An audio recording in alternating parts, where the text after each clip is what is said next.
There's nothing that would be better than having the opportunity to take every one of you that's listening to this and watching this and to be able to perform an A/B demonstration. It would be wonderful to have a theater set up or a 2-channel showroom where we could have the finest equipment, plug everything into the Furman technology, then plug everything directly into the AC mains and experience this difference for yourself. That difference is not subtle, particularly with high-resolution equipment and high-resolution sources. The problem's going to be that that's simply not possible the majority of the time, and certainly for the purposes of this demonstration, it's not, as you're likely listening over computer speakers or earbuds. So in that standpoint, we certainly don't have 1080 level video, and we certainly are not dealing with the very, very best audio. But actually, there is a way for us to prove our case in terms of the point of noise and resolution, and that's what's called a differential file. This is a test I developed along with a software manufacturer approximately 6 months ago. But it's very, very interesting to take a look at, because rather than some theoretical sense of, well, we can lower the distortion on the AC line, or we can lower the noise at a given frequency by so many decibels, and theoretically it does this, and this changes the current that way, and so forth. In the end of the day, I think it's very, very fair for somebody to ask, how does this really affect me? How does this affect my system in a tangible way? That's a good question, and that's what we're going to show you. See, the way DiffMaker works is I was able to take a number of professional, we decided to work with audio this way because it works best with this particular system, but video would work the exact same way. And we took a very high resolution compact disc, a very, very good equipment, state-of-the-art equipment. We went to a very, very fine recording studio, and we took the digital out from that CD. We went through a D to A converter, then back to A to D. We went into a computer with 24-bit 96K software, good time clock, all the best studio equipment you could possibly have.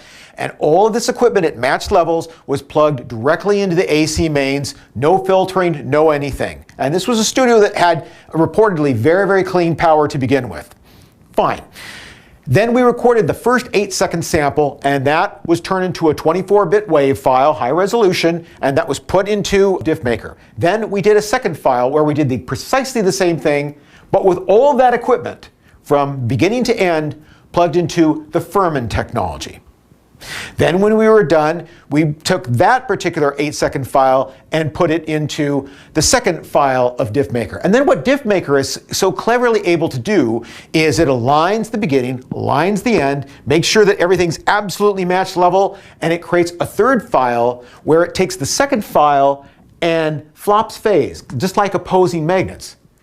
So if I'm wrong, if I'm imagining things, if I'm delusional, and in point of fact, in the real world, this is crazy, and there's really hardly any notable difference at all, it will show that that difference is zero. There is no difference. And at that point, all this would be for naught. But the fact of the matter is that, as I already knew it would be, there is a considerable difference, and it will tell you. It will tell you audibly. We can go to the next frame, and you'll actually be able to hear not glorious 24-bit digital audio with great sound and resolution. You don't have that playback on this particular disc. What it'll show you is just the difference file. What's meant by that is everything that you're hearing is all information, resolution that would not exist if not for the Furman. It's weeded out all of the regular information that was on the first files, and it's just giving you what's left. Now that's important to understand, because everything that you're going to hear is information that is gone forever if we plug directly into the AC mains. And as many years as I've done this, and having created some of this technology, even I imagined that it would be an abstract note here and there, a little bit of ambient information, that I'd have a hard time piecing together what kind of instruments we're playing, or certainly wouldn't be able to follow a recognizable melody. I was shocked. Actually, it's quite easy for me to detect the original recorder instantly. The amount of difference is not small. And the other thing that's great about DiffMaker is that also, after it makes this file, it takes a look at the highest signal level and lowest signal level, thus dynamic range, and it will let you know what that overall dynamic range is. As it happens with the Furman technology, over 100 decibels of dynamic range. But we were also interested not just in what would happen if we went into the AC wall without any level of purification or filtering or linear filtering, but we wanted to know what would happen with the filters from many of our competitors.